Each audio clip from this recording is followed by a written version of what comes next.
Hola, ¿qué tal? En la videocolumna anterior le platicaba un poco sobre la expansión del ferrocarril en América Latina. Hoy quiero referirme a un caso muy particular en la isla de Cuba, porque me parece que es un tema muy interesante conocer cómo se desarrolló y cómo de alguna manera tuvo su expansión comercial en esta parte del Caribe.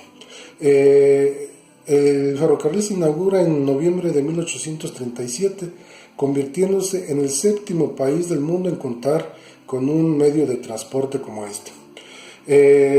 Y es que era comprensible que la isla pudiera tener un medio de comunicación que lograra vincular la comercialización de sus principales productos, ya que la mayor parte del azúcar que se distribuía en el mundo, una tercera parte era la que la isla de Cuba dotaba al mercado internacional. El ferrocarril además ayudó a que se articularan distintas regiones y centros urbanos, pues para 1870 el occidente azucarero de Cuba había logrado crear una red ferroviaria que enlazaba las principales ciudades y poblaciones de la isla. Comentarle que en un principio la gestión del ferrocarril se mantuvo en manos del Estado, pero probada su rentabilidad, la Junta de Fomento dependiente del gobierno de Cuba decidió traspasarlo a manos privadas mediante la subasta pública. Aquí hay tres fases del ferrocarril en la isla de Cuba que me parece interesante comentarle.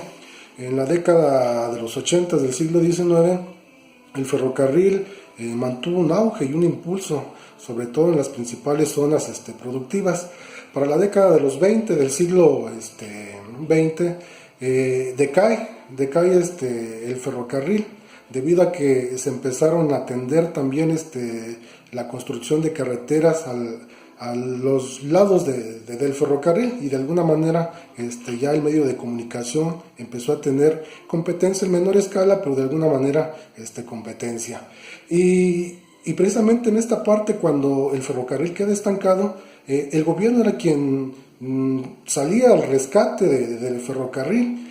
En la década de los 30, en la tercera fase, nuevamente el ferrocarril vuelve a tener un impulso, y curiosamente la iniciativa privada se hace de los servicios de la red ferroviaria de la isla.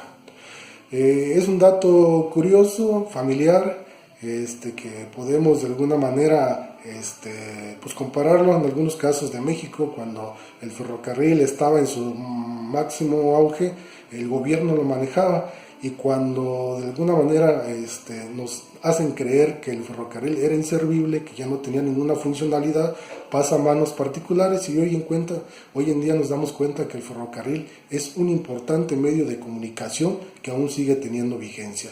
Finalmente, le invito a leer la obra de la doctora Sandra Kunz-Finker.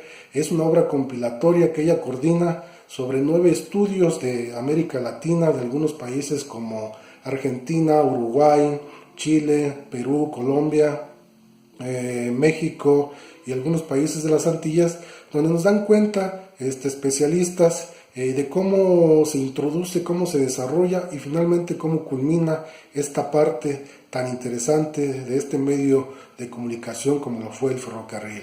Le agradezco su atención, muchas gracias, nos vemos en la próxima.